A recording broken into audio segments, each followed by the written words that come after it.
This is Valley News Live at 6. Just as forecasted, there's snow out there. However, it hasn't arrived in Fargo, and there may not be as much. A travel advisory has been issued in western and central North Dakota. This first blast has moved through Bismarck and continues in the Minot area. That's a live look from the Magic City, which, as you can see, has snow and strong wind.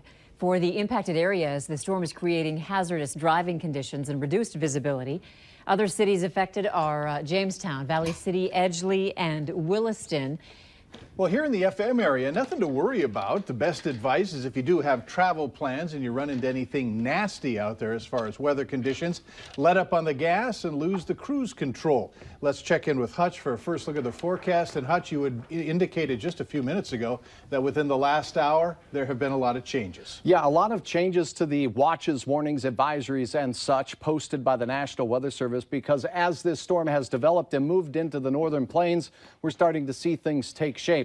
Winter storm warnings continue for the Minot area out towards Rolla. Winter storm warnings continue for portions of northeast South Dakota, and southwest Minnesota now looks to get hit pretty hard. But most of our viewing area in winter weather advisory conditions, meaning the amount of snow we're expecting reduced. Here's a look at the latest radar. Where you see the darkest blue colors now in the Devil's Lake Basin, up here, some moderate to heavy snow taking place, and it's starting to coat area roads and highways pretty well. Also, from Minot down into south central North Dakota, a band of enhanced snowfall where you see the whites, that's pretty heavy. It is moving off to the east as we head into the evening hours, so there is snow on the way. Now, you noticed Fargo. We see that there's snow on the radar, but nothing hitting the ground out as of yet here in town.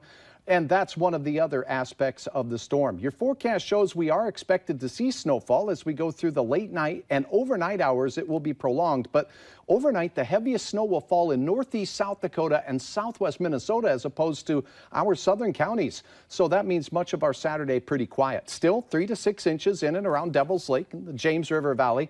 Also, our far southern counties, Hankinson, Lidgerwood, 3 to 6 inches there. The Sisseton Hills, by the way, could see some enhanced totals upwards of 9 inches of snow. For Fargo, I think 1 or 2 inches, probably a pretty good bet the way things are shaping up right now. This changing forecast continues to do that, change, and we'll keep you updated here throughout the night. All right, I don't think anybody will be complaining about less snow coming our way. I won't. All right, thanks.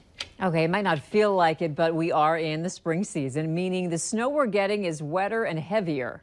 And joining us live outside is Valley News Team's Rose Itzkovich. She traveled west, and I don't assume they're getting a whole lot of snow out there either.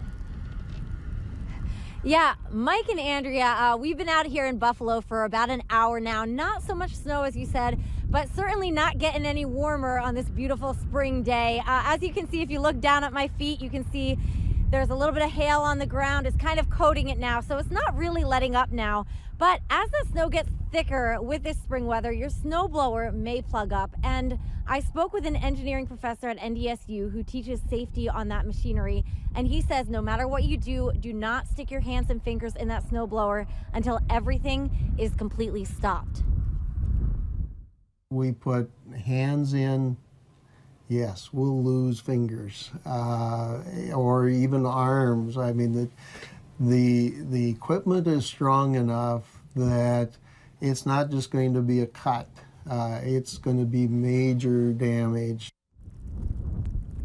Also, with that thick snow, Hellevank says you might be tempted to stick an actual stick in the snowblower to try to unclog it. That too can damage the equipment, so make sure you don't do that while that engine is still running. And you might also be thinking, maybe I don't need my snowblower, maybe I don't need my shovel because it's going to warm up anyway. Well, I spoke with Public Works, and they actually said that they'll be treating the roads like any old winter day. I'm told those plows will be out once the snow lets up a bit, but as for this weekend, here's what they say about that. We'll keep the salt going on the roads, but there are talking warmer temperatures for Saturday afternoon, so a lot of the snow will melt off, hoping, and we won't have to worry about the residential as bad. And that was West Fargo Public Works that I was speaking to. But when I spoke with Fargo Public Works, Lee Anderson actually said that the temperature is going to fall shortly after it gets warmer. So they are going to be treating it like a normal winter with their snow plows and with their treating the roads. And we also might need to get our equipment out and ready to clean that snow up again. Mike, Andrea. All right, thanks so much, Rose. And here's some advice. Make sure you have the Valley News Live Storm Team weather app so you can keep up with the weather anytime, anywhere. You'll get the latest forecasts and conditions so you can plan your day. Just search VNL Weather in the App Store and download it for free. A petition is circulating within the Richland 44 school district to remove 3 school board members. The Wahpeton Daily News reports that the board members are being targeted after Lisa Amundsen, Josh Majonas, and Sarah Myers. The move is linked to a hazing investigation. Richland County authorities in February referred 5 boys to juvenile court for their roles in alleged hazing in the boys' locker room. The board earlier this month put the school superintendent on paid leave. The board members mentioned are not up for re-election this year, while 4 others are. Petition organizers say they hope to replace the majority of the board during a June election. One parent said the current board members are not responsive enough to the public. In Fargo, school leaders have selected a new superintendent. The school board voting unanimously for Rupak Gandhi to take Jeffrey Schatz's place. Gandhi is expected to assume duties at the end of the school year. He currently serves as the assistant superintendent for Harrison School District 2 in Colorado Springs. Fargo police say 2 burglars who tried to steal drugs from a home dropped packages of marijuana as they ran away. Earlier this morning, the 2 men fled in a car. The initial report indicated a shot was fired, but Sergeant Jared Wagner tells KFGO News it's believed a cap gun or some type of replica gun was involved. Officers searched the area but are still trying to find those suspects. Authorities were first alerted by someone who ran to the nearby Loaf and Jug and told an employee to call 911. Police are looking for 3 people who were involved in an assault and robbery in Grand Forks early this morning. Investigators say a man was assaulted and had his wallet forcibly taken at 321 4th Street North. The victim described one man as white and in his 30s. He was wearing blue jeans and had on red and black gloves. The victim also said he believes his first name was Alan. Now, if you have any information, call police. The phone number 701-787-8000.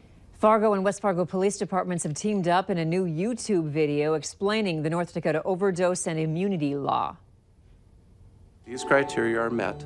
The statute grants individuals immunity from prosecution for possession, ingestion, or sharing of a controlled substance or possession of drugs. The video details the law where people can report an overdose without getting in trouble. But in order to receive immunity, they must follow the law by staying at the scene and cooperating with authorities.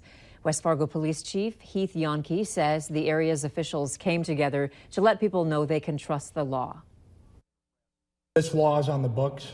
We're talking about it all as law enforcement and prosecutors here in the Metro, that this law is here to protect them and make that phone call and save that life. The amended version of the law has been around since 2017, but State's Attorney Birch Burdick tells Valley News Live it's important people know the point of this Good Samaritan law is to save lives. A 14-year-old Sioux Falls, South Dakota boy has been arrested for making a school threat on social media. A police spokesperson says the teen posted the threat last night on Snapchat, saying he was going to shoot up Memorial Middle School. Police worked with school officials to get the boy's identity. They went to his home, took him to the Sioux Falls Juvenile Detention Center. The boy's parents told police they were unaware of the son's threat. He's now facing charges including making a terroristic threat. Later on